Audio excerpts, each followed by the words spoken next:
Do you love community tanks? Do you also love nano tanks? Well, today I'm talking about one of the best options for the tiniest community nano tank. And if you're new here, consider subscribing because that's literally all we do here, nano tanks.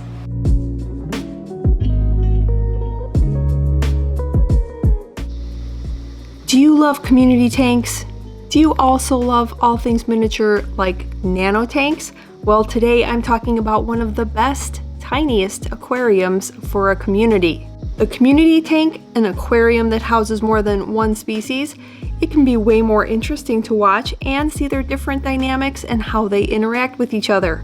You can't keep any fish together, but if you're lucky, you can keep several of your favorite fish in just one tank and in a smaller space. First off, let's take a look at the tank. It's a 3-gallon long, otherwise known as a bookshelf tank. Now the pros, it can get a lot more horizontal swimming space for your fish. It'll have more horizontal space than, say, a standard, like a 2.5 gallon, or even a cube tank that's also 3 gallons. It's small. The footprint is just 5.5 inches by 18 inches long, with a height of only 7 inches. Cons that you should keep in mind: frequently it doesn't come with a lid or in a kit with these smaller tanks, but this is what I use. I can link the video for some of the smaller lights that I like for these tiny tanks. The other thing to keep in mind is they can be quite expensive. I will link this tank down below. It was on Amazon the last time I looked. It sells out very frequently, but it's $65. Yes, it's got kind of a hefty price tag for a tiny tank, but if you like tiny tanks, you might want to take a look at it.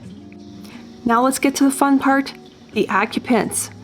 I am stocking this tiny tank with 3 different types, the first of which is a complete no-brainer. I am picking freshwater shrimp.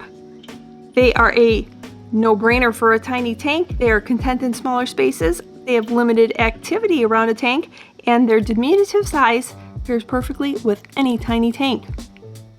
We get our freshwater shrimp from Flip Aquatics. They are a channel sponsor. I will link them down below, and they have pretty much anything you would need for any kind of nano tanks and freshwater shrimp. Now the great thing about freshwater shrimp is that they have different colors, sizes, even experience levels. These that I chose to put in here are Neocaridina, and they are yellow shrimp. Shrimp are so neat and so fun to watch. They don't eat a whole lot, and they are always working in your tank. Now the second occupant that I'm choosing to put in here, well, if you've been watching the channel for any time, you know that they already have been in here. And with any kind of small, tiny scape that I do, I frequently pick them. They're one of my favorite fish because they are some of the tiniest fish. Heterogeneous Formosa, also known as the Florida least killifish. I love these little fish. They are so tiny. They're very, very peaceful. They won't bother the shrimp at all, and they coexist in any scape that I have put them in together. I can link some of my videos that I've done previously, including a kitchen pond. Yes, I put a little tiny pond together for the kitchen, and that's who I stocked it with, freshwater shrimp and Heterogeneous Formosa. Now the third and final occupant in this community tank is going to serve as both a cleanup crew and a centerpiece fish. And that's in quotes because it's not really a centerpiece fish, but that's what I'm going to be calling it. It is a magenta mystery snail. In a tank this small, you're not going to get a very large centerpiece fish or really an actual centerpiece fish, so I am calling my mystery snail a centerpiece fish, and he's also the cleanup crew. I typically foster juvenile mystery snails. I just love them. They're so much fun to watch. And I just had a bunch hatch in my 20-gallon long. They are peaceful, super fun to watch, and can be quite colorful. They come in all sorts of colors. Like I said, I have magenta, but they also come in blue, gold, purple, you name it.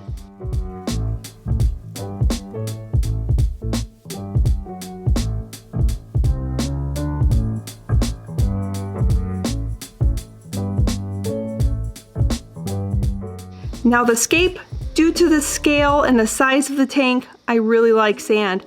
I typically choose sand in any of my scapes, but especially for a tank this tiny, you want to keep the scale in mind, so I chose sand, and I only put a few pieces of driftwood in here and just a few rocks.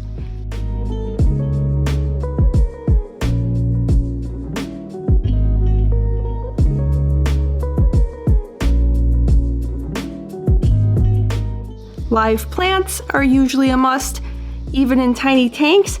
These plants include Anubias nana petite, Anubias nana, and a couple of crypt parva, which I really like in tinier tanks because it is a crypt that stays very tiny.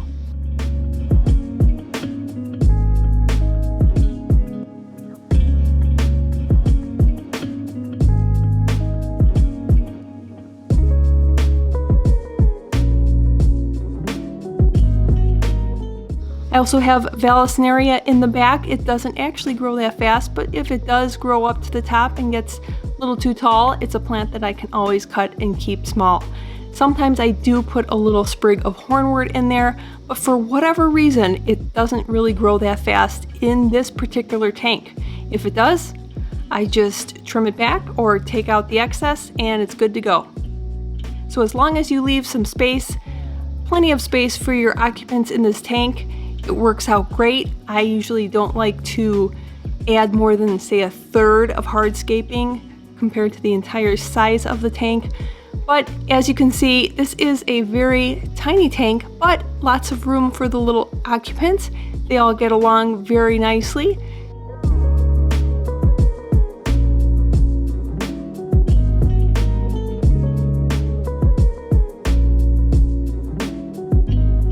And I find it very, very fun to watch.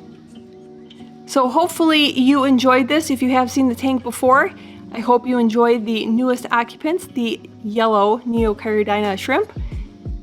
And like I said, if you're into shrimp or maybe you want to take a look at them, definitely check out flipaquatics.com and you'll get lots of inspiration. Thank you so much for watching, and I'll see you next time.